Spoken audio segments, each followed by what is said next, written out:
just out on another recce.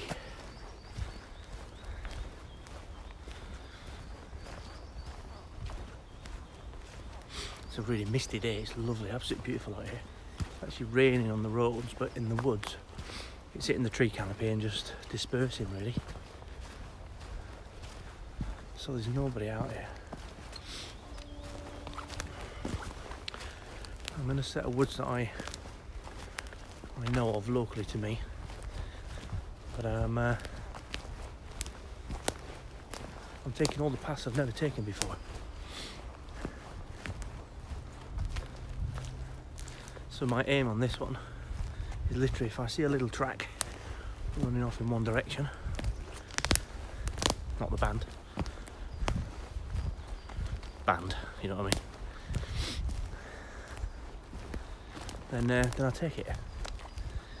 It's almost like being a can't say no for a day, yes man for a day. See a track, gotta take it. I know how big these woods are. I know the outer lying roads, and at the end of the day I've got a map of the woods and the compass in my pocket. So if I really do get lost, I'll just go on a range and bearing, or a bearing anyway, because I won't know exactly where I am.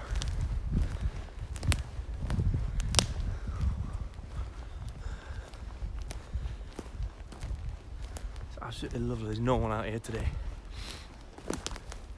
that you can see a sort of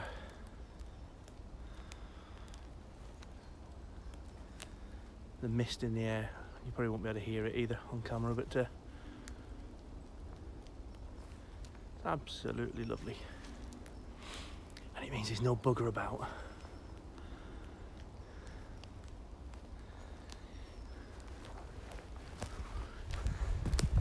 Which is nice.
I've come across this lovely little pond in the woods. I've actually seen it before. It's right next to a main track though. There's tons of walkers and mountain bikers, not today, but there is normally. But I never had a look at it, so I've had a little wander around, and it's lovely. Absolutely lovely little thing. It looks quite deep as well. So I reckon there's a fish or two in there.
Well, here's a lesson for you.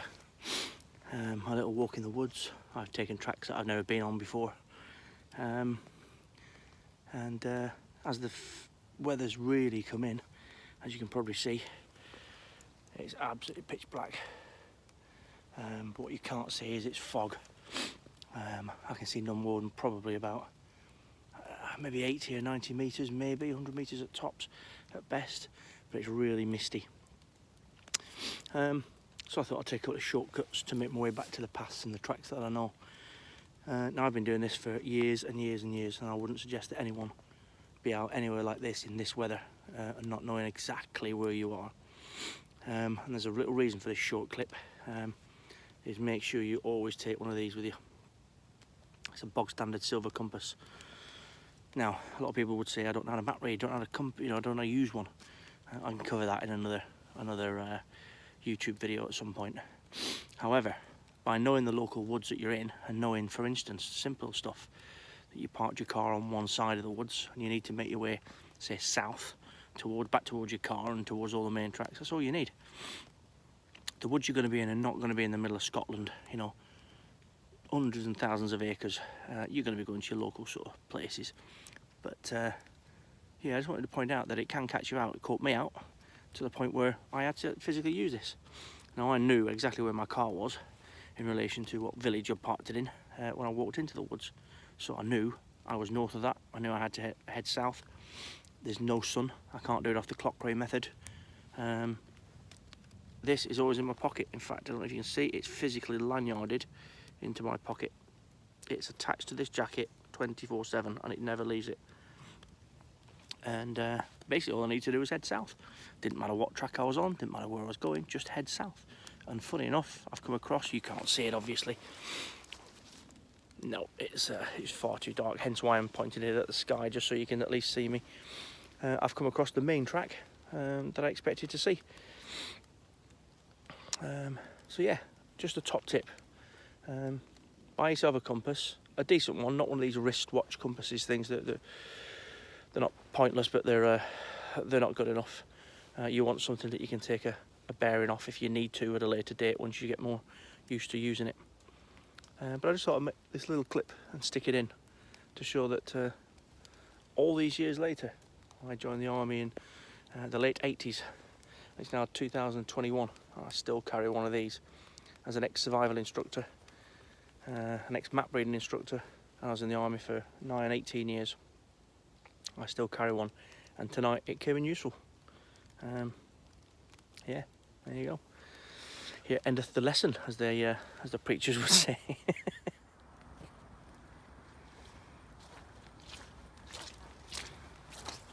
Even with the torch on, I'm now walking out onto the main track, out of the woods. You can't see 10 feet in front of you. The fog just descended, came straight in.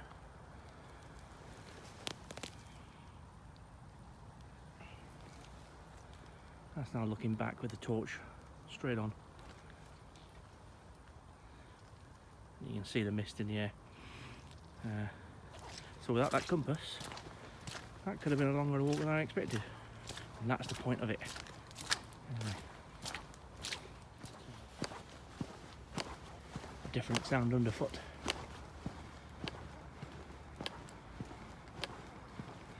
On our way back to the car. Now then, back at the car. Nice little walk. And fortunately, because I was out basically learning how to use this camera. Hold on. Oh, there we go. I've been out learning how to use the camera and the little gimbal thing. It's been grand. And as you can guess from the previous footage, it got dark and foggy. I had a nice little adventure to get back out again, which was spot on. Now I meant to sit in the woods for half an hour and look at my footage that I'd taken, but I took so much bits and pieces of footage and just learned how to use this gimbal. I'd never used one before. I've never made a YouTube video, so yeah, I meant to sit for an hour and go through the footage and have a brew. So I think now that I've got myself back to the car,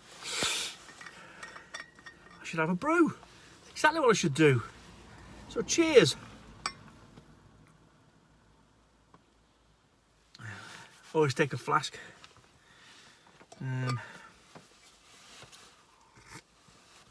Wonderful bit of kit. I used to take one fishing when I was a kid. My mum used to have it. It was a what do you call it? A tartan glass filled one. I can't remember the name of them. I'm sure hopefully someone one day will put it in the comments. There's no comments yet because there are no subscribers, but one with a plastic cup. Remember the plastic cup, the little tiny plastic handle. Never leave home without it. I don't. No, I don't. Never leave homes without it. I loves my flask. I does.